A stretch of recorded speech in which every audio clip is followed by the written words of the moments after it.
Todd Starnes of Fox News is going to continue his anti-gay crying fest. So let's listen to who he thinks the real persecuted group is.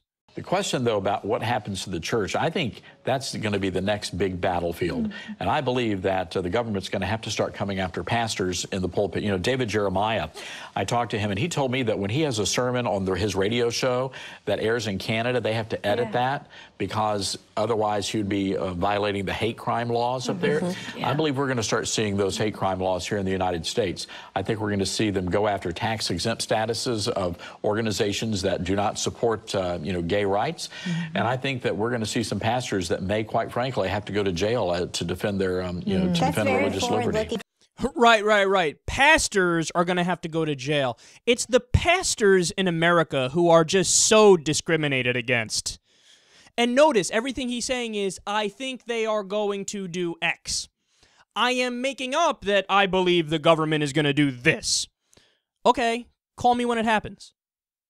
Then we'll be concerned. But it didn't happen. You know it didn't happen. And you're crying persecution even when it's currently not happening in any way, shape, or form. Pastors are discriminated against in America. Pastors. He says this as gay people are actually being discriminated against. Did you know in 29 states, a business owner can kick you out if you're gay, simply because you're gay? They can say, I don't know, you're slightly effeminate, I don't like that, get the fuck out of my establishment. They could fire you if you're an employee because you're gay. They don't need to give it, they can say, I think you're gay, I'm not comfortable, get the fuck out of here. There's no protections. Only 17 states allow gay marriage, or thereabouts. It's not even half the states yet. And you're complaining that pastors are discriminated against. No, but you are doing the discriminating. You're not being discriminated against.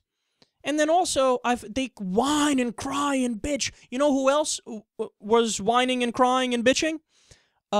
Back when the decision was finally made that interracial marriage needs to be allowed in America, that it's unconstitutional to deny an interracial marriage, it was all the Southern pastors, all the Baptists. Oh, no, I'm being so discriminated. You're taking away my rights because now I can't take away the rights of other people.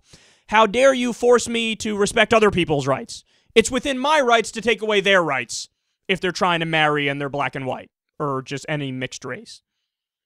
See, that's the thing. They try to flip the narrative, you know. They discriminate against people. They take away people's rights. And then they cry that they're the ones that are under attack.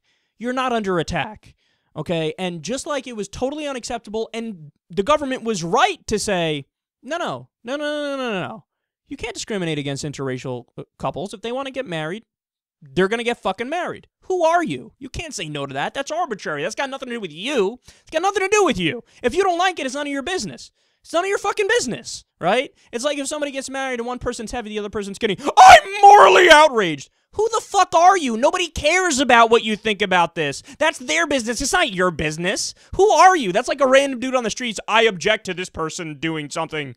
It's got nothing to do with me. Nobody gives a fuck. So the government should crack down on people in that scenario, and the government should crack down on them in a situation where they want to discriminate against gay people. Very simple.